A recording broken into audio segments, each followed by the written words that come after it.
This is ZNS Total Sports, brought to you by Fourth Terrace Diagnostic Center.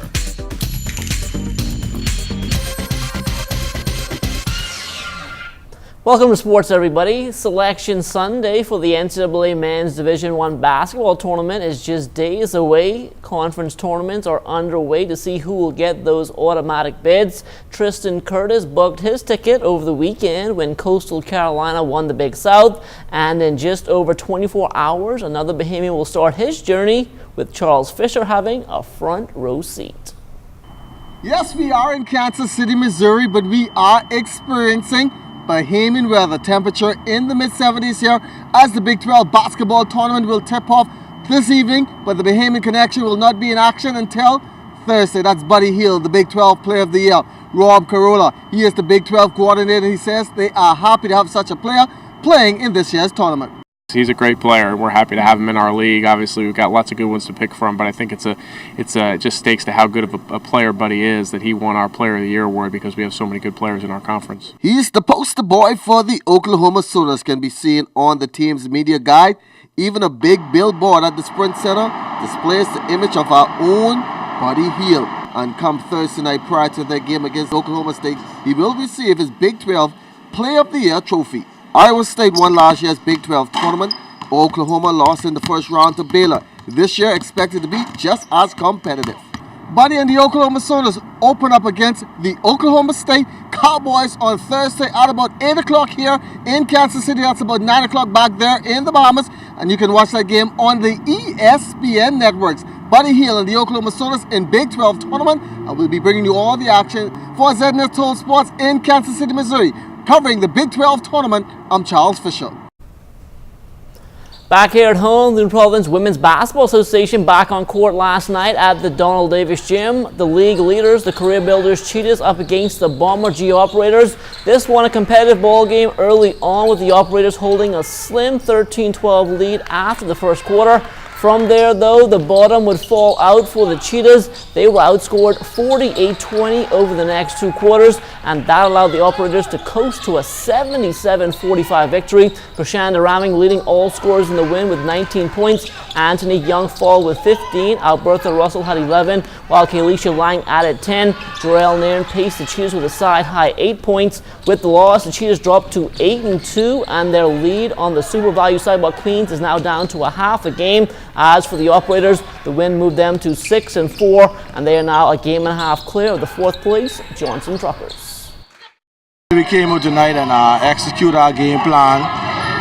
Cheetahs looked like they had a little internal problem, which helped in our favor. But we still got some things we got to go back and work on and see where we can end up in this playoff and see where we can start this first round. I just think the girls didn't come to play basketball tonight. We had 41% from the free throw line, had 30 turnovers, and just one of those days where I think they showed up to the gym but didn't come to play. So such is life. We're still leading the league. We're still in the number one position right now.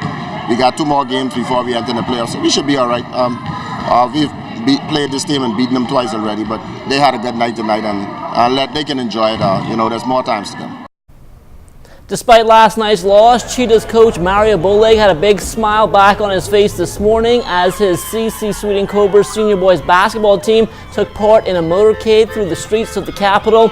After winning the Hugh Campbell Championship back on February 23rd, the Cobras were forced to push back their celebrations due to the private school and national high school track and field championships, but the wait was well worth it. The Cobras boarded their truck and they were on full display, being cheered on by their classmates who followed in trucks, cars, and buses. Congratulations once again going out to the CC Sweeting Cobras, champions of the 32nd Hugh Campbell Basketball Classic.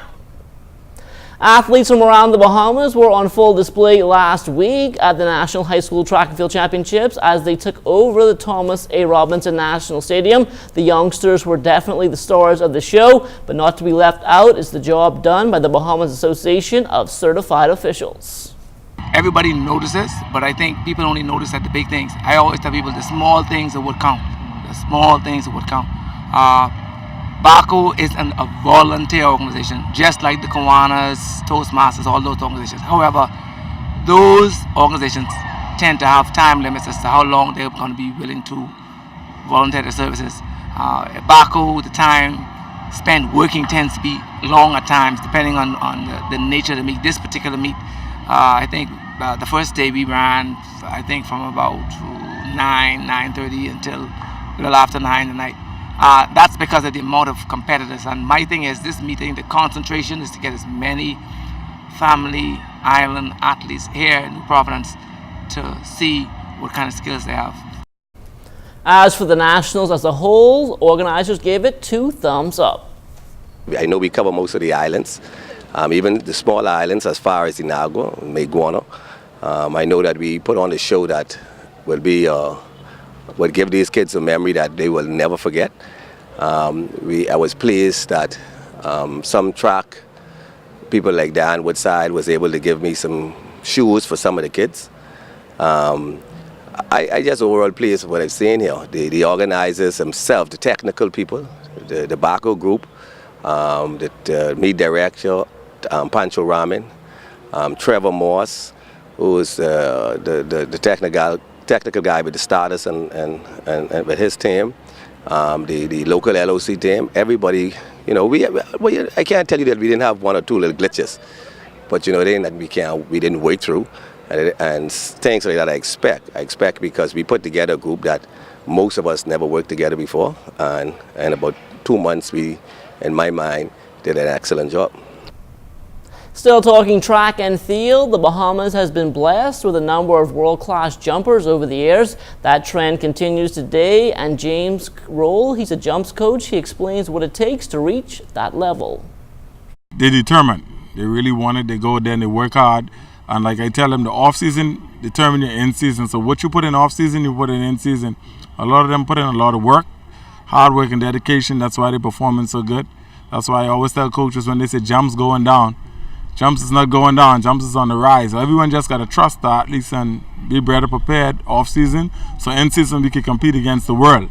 First thing, they got to be disciplined. If you ain't disciplined, it don't make no sense coming out here.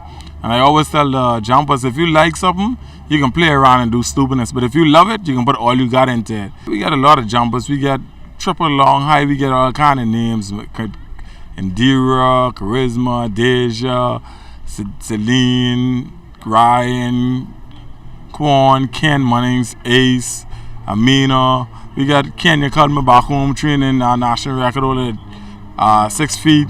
We got a whole heap of jumpers ready to jump. And Ryan on the way now to break some. We can do some big things. The guy he broke the knockout record last year under 23. A lot of people don't know that he jumped 7.5 3/4 under 23. Broke that record, and he ranked number 1 in the world. But we'll be all right. We're gonna get it by 2016, 2017. Dale Davis is currently in Arizona attending spring training with the Texas Rangers. At 23 years old, the path Davis took to sign a professional baseball contract was definitely one less traveled. Gil Kim represents the Rangers organization, and even he admits that at first they were a little skeptical.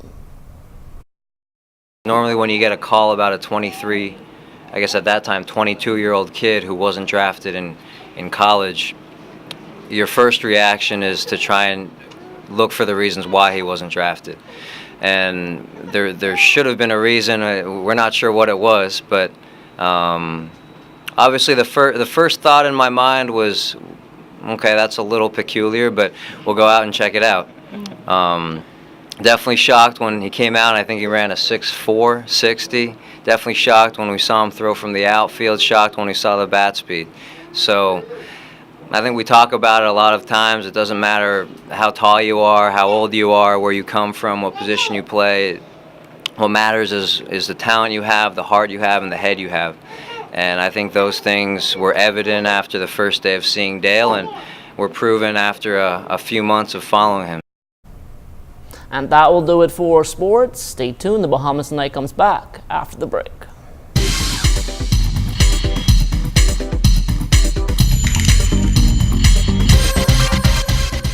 This is ZNS Total Sports, brought to you by 4th Terrace Diagnostic Center.